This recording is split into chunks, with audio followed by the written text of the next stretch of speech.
All right, we're going to go ahead and get started. We are a man down this week. Brad will not be joining us, at least in the near term today, but I'm going to go ahead and do my best to run this as a solo act for now. So we added a few new indices to SONAR this week. I have one of them pulled up now, the commercial vehicle accident fatalities. We get this, this is FMCSA data. So essentially what this is measuring is if a commercial vehicle accident created a fatality for some reason and it was reported to the DOT. That's what this number is. So last, looks like July, we had 406 fatalities. We also have another index added from the same type of risk management type data. And this is the commercial vehicle accident injury information. So as you can see, there's quite a big spike in the warmer months for injuries. Again, this data is when it's reported to the DOT itself, US DOT. So the summer months tend to be the more accident-prone months. Talking to one of our chief data guys the other day, who actually drove a truck, said that the warm months are the ones where you have the most accidents, the most injuries and fatalities, simply because there's just more activity. In the winter, there tends to be, drivers get more sleep, et cetera. If you guys want to check out one of our new segments that we're offering on our FreightWaves site is FreightWaves Now. He actually was talking about this just the other day in one of our video segments, so be sure to check that out. We're doing that every day. Promptly at 4 p.m. is when that gets released. And it's just a general kind of, utilizing sonar data and just sometimes it's just stuff that we find interesting that's happening in freight for the day. It's only a 6 or 7 minute video. I'm in several of them, but it's not always just me. You get to see a lot of other different people on those videos. So be sure to check those out. But again, commercial vehicle accident injuries and fatalities, new data. Now, the one that I'm probably the most excited about this week is our regions and the OTVI. So I'm going to pull up, there we go. So we divided the country into regions. Now, these probably don't line up with everybody's region maps that they have posted in their offices, but what we did was we kind of, compiled a bunch of data. Some of it's our proprietary information, but some of it is actually outside of our information. We had outside carriers and their information. We wanted to make sure that we had regions that most consistently lined up across the board, not necessarily mirroring any one particular region, but we also used data to kind of validate it and back up and make sure that it made sense. And we divided them into the regions you see in front of you here, the outbound. So it's Mountain Prairie, Midwest, Northeast, Northwest, Southeast, Southwest, and West. And for those of you that subscribe to Sonar already, you will kind of already be familiar with these regions as they are reported. We kind of report on them daily to give kind of a quick look at which regions are acting up and which regions are behaving. Each region you can kind of think of as having its own little hub, like the Southwest region. If I had a map in front of you, it would be, Texas, Oklahoma, Arkansas, Louisiana, and they're going to be, it's kind of Dallas is kind of that central freight hub. The Southeast is going to have Atlanta. The Midwest is going to have Chicago. The only one without a hub or kind of a centralized point is the Mountain Prairie. That's the region that's the most difficult to kind of define as well. It's not a heavy freight volume area, but it is a region that, you have Denver and, the Dakotas, Montana, these kind of tweener areas that have a lot of open space, not a big population center.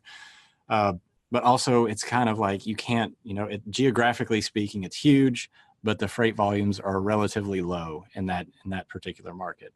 Or in those particular markets. So I really like these because these are going to give you a new way to kind of quickly see which regions are acting up in the country.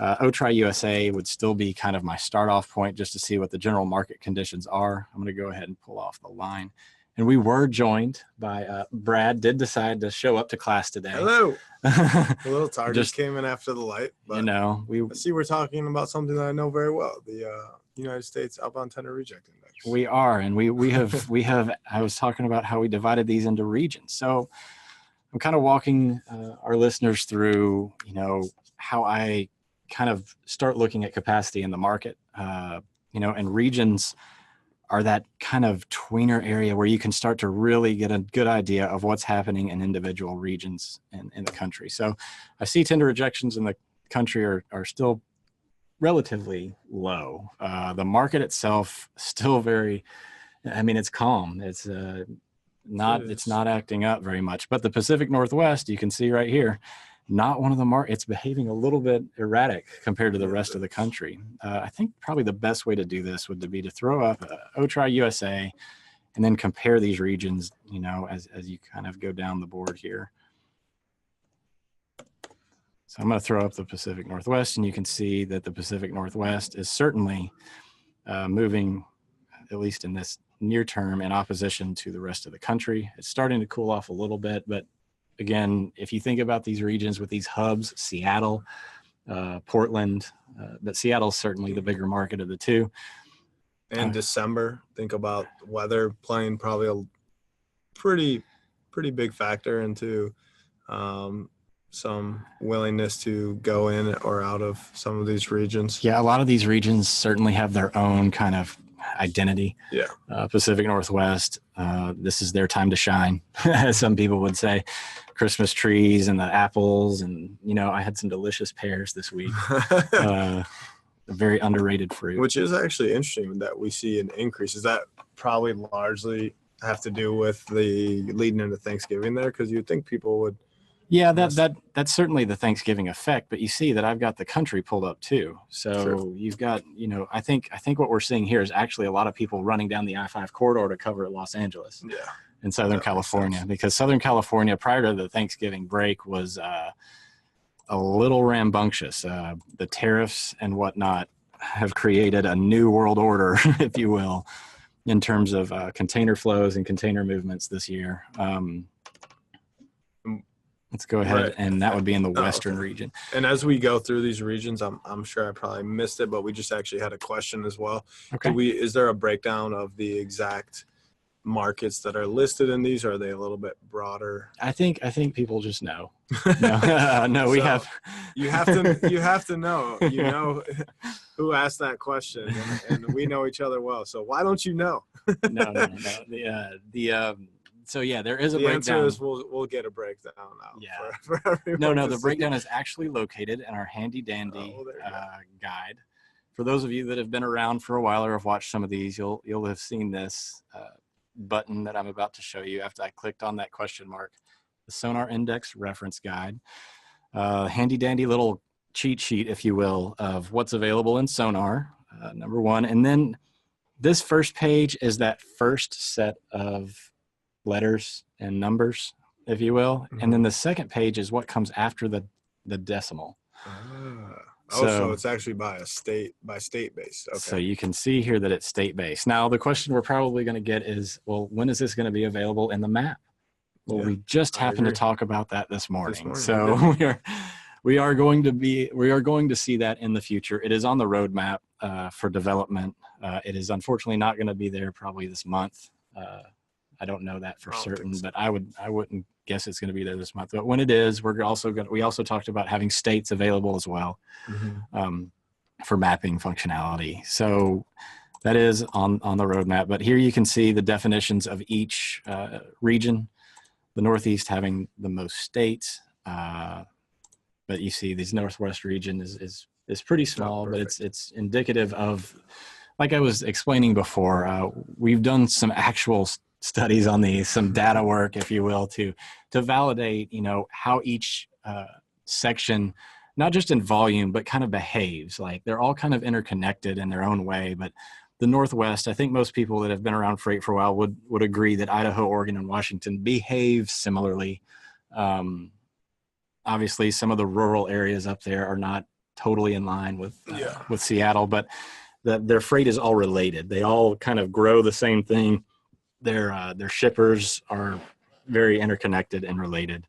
The South, the same thing. You have a lot of Atlanta's kind of the hub of the wheel, if you will, and Florida freight comes out of that and kind of disperses across the region. So they're all kind of, and then the DCs are heavily aggregated around Atlanta that are moving intra-region. So you'll have the Atlanta shipped to Chicago, Chicago shipped to Dallas. And, you know, you see how it works. Oh, yeah. That's kind of how we designed it, is kind of create something that makes the most sense, but doesn't necessarily solve everything. Yeah. Let's pull back up Sonar. But yeah, hopefully everybody saw how to get to that sheet. Just clicking on this question mark will take you over to the Sonar landing side. And then you'll be able to click through the buttons and get to the cheat sheet there. So I've pulled up the regions, and I think it's worth noting this week that the West Coast volume definitely fell off.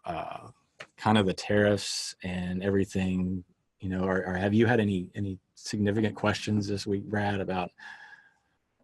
No, not really. And I think we've seen, well, what we've seen is actually kind of volume increasing, but we've seen Volume actually did shoot up a around little the bit holiday. since the holiday, but I think we've seen capacity building over time, because that was one of the few markets over the last, call it 2 months, maybe. It's essentially the only market. The only market that's had volume. So I think that we saw, you know, certainly a lot of capacity flock there. So let's go ahead and just pull up the good old Ontario market. So you can see here over the last year. And yeah, look at since October. So the last 2 months. I guess I see that LA has just grown over the course of the year. If you remember back when we were having our webinars going into July, how crazy, I mean, from kind of talking to some people in the industry, how crazy of a time of the year that is, and actually looking at the volume out of Ontario going into November. I mean, that's pretty staggering, the volume increases that Ontario is putting out. And we've seen a ton of capacity flock there. Certainly some people have had issues, you know, covering freight, but also I think people that have capacity have. And I think that hits on kind of a common question that we get about, well, I see this line moving up and to the right, but I'm not seeing it reflected necessarily in the rates yet, specifically as it relates to volume. Now, volume doesn't always have to create capacity problems, especially when you see something over the long run, like you were talking about. Everybody kind of figured out over the last 60 days, they had 60 days to figure out LA was a hot market. Then there was a lot of volume that going there. So that gives them plenty of time to book freight into the area. I was talking to a guy today that was talking about how, you know, he did not win a load at a relative, I think it was $1.70 a mile going from Milwaukee to Los Angeles. Yeah. Which is extremely cheap. And he couldn't win it. And it's because a lot of the people already know, that's where you can go to your freight. And actually, sorry to go on a different tangent, but we actually did have a question from a customer recently, which might be nice to address, is the Headhaul Index in specific Ontario has drastically increased, and large part to do with increased outbound volume. So why is tender rejections not being reflected? Well, they were going up a little bit there towards the end of the cycle, like right around this period here, right before the holiday. Tender rejections did go up. I'll go ahead and pull up, go try it out, Ontario. So everybody has a good visual. You can see tender rejections were going up, and they did stay up, you know, throughout this period. The thing about it is that at some point there's a capacity burden. Like you have to break through the threshold where people can no longer physically cover the loads or the outbound loads coming out. And Headhaul is kind of our way of measuring this. It is not going to give you the answer for where that threshold is, however, but it is something to let you know this is coming. The longer this number increases, so essentially the longer this line goes up, and for a little refresher, Headhaul Index is the difference between outbound volume and inbound volume. So it's essentially OTVI minus ITVI. And when you have an exceeding amount of outbound volume over inbound volume, eventually you're going to run out of trucks. So, and that's exactly what we saw in Ontario or Los Angeles. Ontario is the larger of the two markets. So right about here, they peaked in volume, but you see right before Thanksgiving, it fell off, which was an indication, like, I guess, of things to come, as it is now really, really dropped off in terms of volume, or, you know, over the last week and a half since Thanksgiving, I think. And what else would you say inbound tender reject is a good thing to look at when you're, you know, sitting there scratching your head saying, well, Headhaul Index is outbound volume's going crazy compared to inbound volume. What else can I look at to get, you know, some insight into how I can make decisions? What's going on in that? So one of the things I've noticed over the last week is the Seattle market. You know, we're going to kind of hit on some of the same markets a little bit here just to kind of illustrate things. But Seattle inbound tender rejections. I mean, inbound tender rejections are probably one of the lower items on the list because it's hard to really glean significant information. Because the origin really dictates, you know, a lot of things. Like that could be coming from anywhere in the country specifically. But when these are moving up, that's giving me a general idea of where to look. Like when I see a load on my load boards, or if I'm an asset-based carrier and I am, you know, booking freight, trying to figure out where to move next, and I see inbound tender rejections going up in a market, that can mean there's opportunity there, because eventually there's not going to be a truck available for even the most backhaul of backhaul markets. You know, Seattle is definitely a backhaul, and this time of year is, like I said, their time to shine. So inbound tender rejections into Seattle indicates I could probably look into that area. Broker, I'm going to increase my rates, obviously. Shipper, I'm going to be a little bit concerned because I don't know, you know, if there's going to be a capacity in this area. Even though normally this time of year, people are okay going into the Northwest. Well, right now they're not, you know, so all that anecdotal information about the seasonalities of the Northwest and whatnot, you really don't know. Every year's slightly different. There's not necessarily a, you know, a playbook or a code that you could type in that tells you, well, right now it's good to go to the Northwest. You know, this is going to tell you when you know, it's going to give you at least a heads up and some actual data to kind of back you up and where you're going to go. So yeah, inbound tender rejection index, I kind of look at it from a weather standpoint, especially when asset-based carriers are repositioning their fleets due to weather. They will reject loads going into certain areas. So this next system that's coming across the plains right now, that's about to hit Oklahoma City, you know, these are short-term impacts, but still ice storms are nothing. I mean, you have to take those seriously regardless. I mean, most trucks will drive through just about anything. But depending on the area and the region, they're going to avoid like any kind of long running winter weather. That's not a great time of year. And going along with our new safety data that you missed me talking about. Yeah. So, but the summer is actually the least safe time to drive. I was talking to Dean Croak about that earlier in the week. Yeah, you wouldn't think it, but actually the winter is not as dangerous as the summer. I told him to watch our new FreightWaves Now videos to get a look at you, good deep dive into that. So yeah, the inbound tender rejection index, the weather, that's a thing. So whenever you see these big systems going in, a lot of these systems are very short-lived. So you can actually take advantage of the situation if carriers are kind of pulling out of an area. If you're a carrier, you can take advantage of this situation thinking, well, shoot, I can put a truck, or I got 3 trucks sitting there now. Check out my OTVI index for, you know, Oklahoma City. See if there's any significant volume. It's relatively flat, pretty stable market. But let me see what the I try OKC, and I just randomly picked OKC. I'm picking on Oklahoma City here because I know that's one of the areas. Again, I don't think it's going to show any significant inbound rejection rates because this is going to be like an overnight event for them. Should be melted pretty quick, but still I can check it out and see, well, nobody's really having trouble wanting to book freight into there right now. And again, anytime that you're looking at any one of these indices, if you can compare it to a benchmark to get kind of a good point of reference, which is essentially what I'm going to do right here. So you may not know what the normal OKC value is for inbound tender rejections, but you can see where it stands in comparison to the rest of the country. If I can get it to pull up.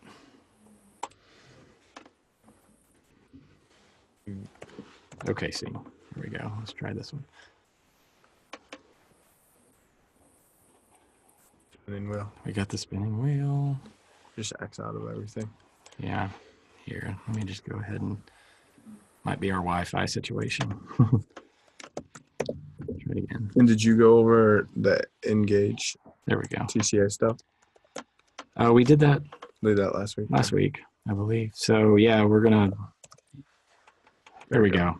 All right, to make my point, you can see that OTRI, OKC, a little bit better on the capacity end versus the rest of the country. As a broker, I'm not looking there too heavily because I'm gonna have rates depressed compared to the rest of the country. Asset-based people, probably not overly excited about going there because the capacity is already available.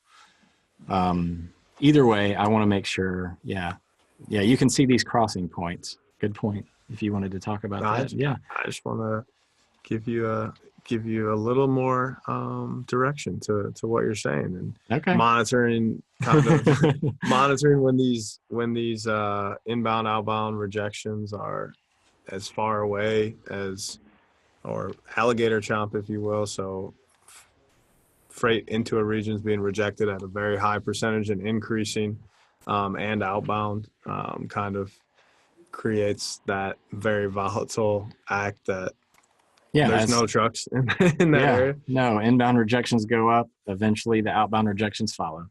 And I think that would be, not to switch lanes, and I know I'm all over the place today, so I apologize, but you did come in late. I did. But if we look at this for Ontario, I bet it would be interesting. I bet they're both right in line with each other, or both moving in a similar direction. And that's why even with the with the volume increases, right? They've remained relatively in line with each other. Yeah, but you can see here, right here, the iTry, went down, the OTRI went up at a period of time. Everybody's kind of figuring out that Ontario was a hot market. Right. They obviously, you can't always just pick and choose what loads are available. So there is definitely that aspect to it. But they're kind of staying in line with each other. Yeah, I think that's a good one to look at. I know I've kind of adopted the phrase, the action is the load volume and the reaction is the rejection percentages, but from an outbound standpoint, but actually looking at the inbound, I think is very telling as well, depending on the region. I think it can give you really good insight into, what to potentially expect in regions that you may want to keep an eye on based on, what's happening going into them. Because to your point, we typically look at origin point. I think that's how a lot of individuals think about their business. But I think there's a lot to be, a lot of information that you can learn from what's happening delivering into a market and what the sentiment is to accept or reject freight into a market. For sure. No, so I pulled up the OTVI and ITVI for Ontario just to kind of illustrate further what Brad's kind of pointing out. We were looking at the rejections. That one's kind of interesting, but there's still, statistically speaking, the OTVI minus ITVI has the most predictive power for what's happening and pricing. So for the brokers out there and the shippers out there that are interested in knowing what kind of rate they're going to be paying or what rate they need to charge, this is the most predictive kind of value out there for that. So you can see that in Ontario, their inbound volume dropped way before their outbound volume did. So right there, we saw the tender rejections. I had it pulled up, and they started shooting up right before. And it's simply, a lot of that has to do with the fact there's not enough freight going in somewhere. I had a question one time about, well, there's always there's always availability for reefers in Arkansas. If I have a reefer company, why don't I just position my reefer trucks there? And I'm like, yeah, that'd be great. but you're not going to get any freight going into Little Rock. There's nothing there that's going to keep you moving that direction. Like, unless you're willing to backhaul back into it the whole time, or, deadhead or whatever it is you need to do to get back there, you can't create market balance unless you're a shipper that has strategically positioned your facilities across the country in order to balance out your own, in which case you probably have your own fleet. Yeah, sure.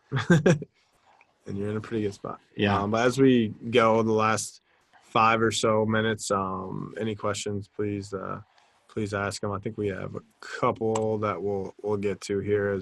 Let's finish up with kind of the demo of the week. I wanted to throw in, I forgot to talk about our last new indice that we added. So over the last month or so, I think this was in the past month, we added warehouse rent effective ask and vacancy rates.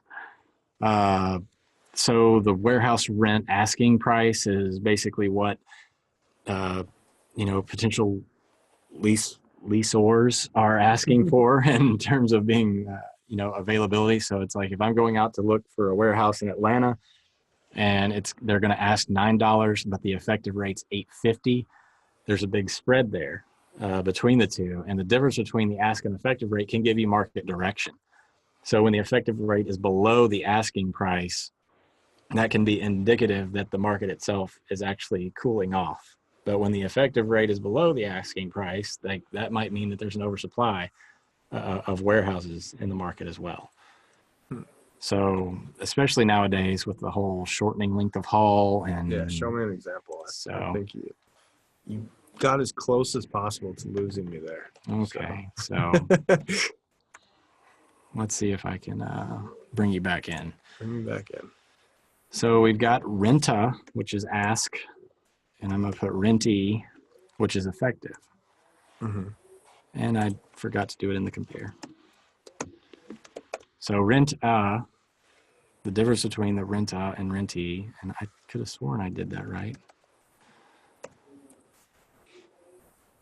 There we go. There we go. So the difference between these two is the spread, and that's what this next value is going to be, rents.atl. So that's going to be the difference between these two lines up here. So you have the asking price up here, the effective rate is below, by 44 cents. Mm-hmm.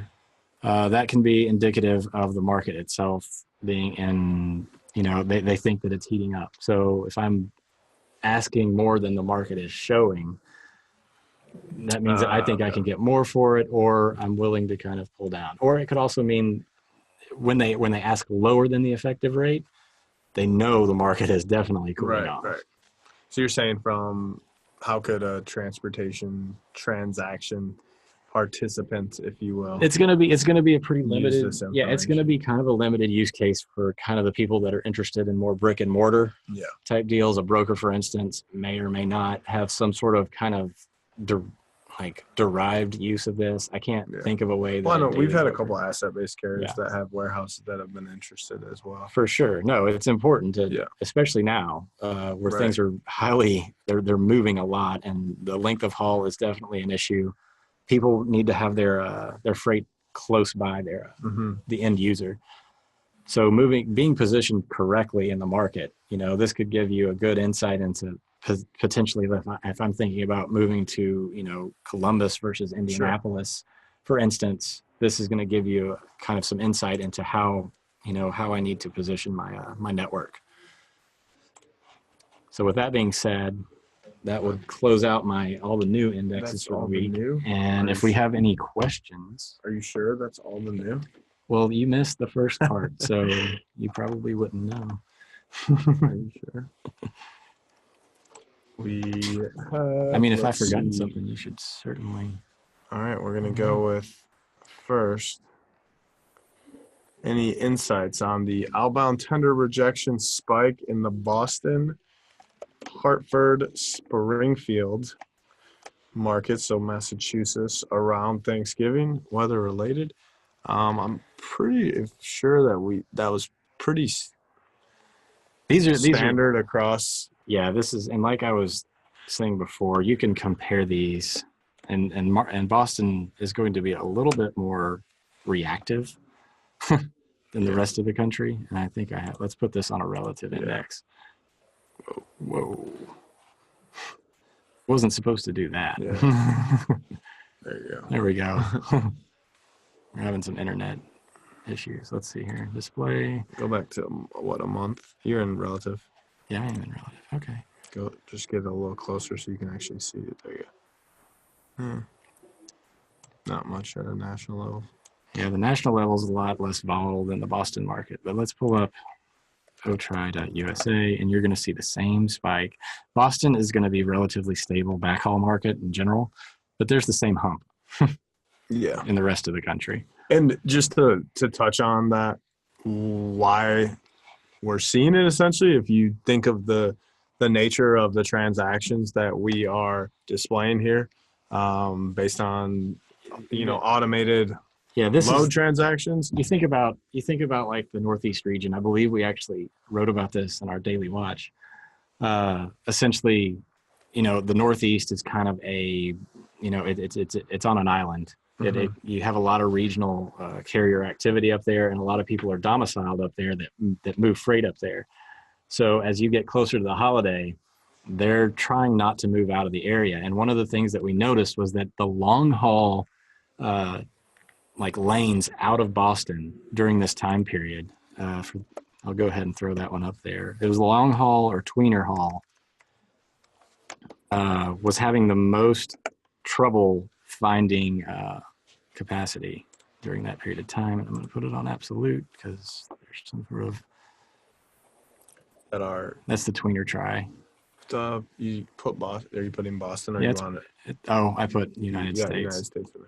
I'll get this right at some point. We've got POS, and then the tweener haul was the internet.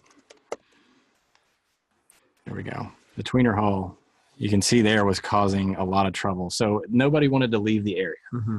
They were taking the short hauls and the stuff close by, down the street movements, but they didn't. And for those of you that don't know, 450 miles to 800 miles is the tweener haul. So that's basically everything outside of Philadelphia. Mm-hmm. They did not want to leave the region, essentially, and that's what we were looking at. So, I like it. I accept your explanation. Well, I'm glad. And you're glad. We've got one here and maybe time for one more if we have any stragglers. With the recent delay in the January 1st tariffs, potentially back to beginning of Q2, anything that we're seeing that would indicate kicking the can. Q1 will be similar to what we saw this summer, again, to get ahead of the tariffs, I guess? Yeah, I think the thing to note, specifically since we were talking about Los Angeles kind of fading and dying, I think a lot of the shippers have already done what they're going to do for the most part. They were counting on a hard January 1st stop. So anything that hits the port before January 1st needs to get cleared. Mm-hmm. So if that boat hits on January 1st, they're out of luck. If it hits on January or December 31st, they're probably out of luck too, because it has to clear customs to not get tariffed. They were already dying off before this announcement happened. Mm-hmm. So all this is going to do is potentially, I think, create a kind of a secondary mini surge, probably sometime before the Chinese New Year hits.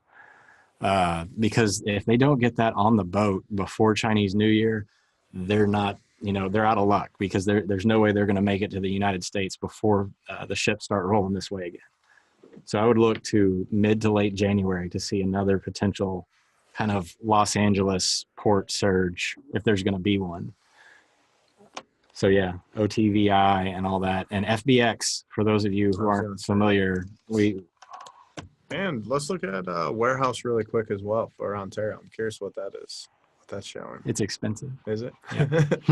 Is it increasing is the question. Oh, and look, I've already actually got a little trend line here. So you can see this is FreightWaves Baltic Index. For those of you who don't know, it is the 40-foot spot container rate from China to North American West Coast. So that includes Los Angeles, Long Beach, but it also includes things like in Mexico and Canada, like British Columbia, all the way down the coast.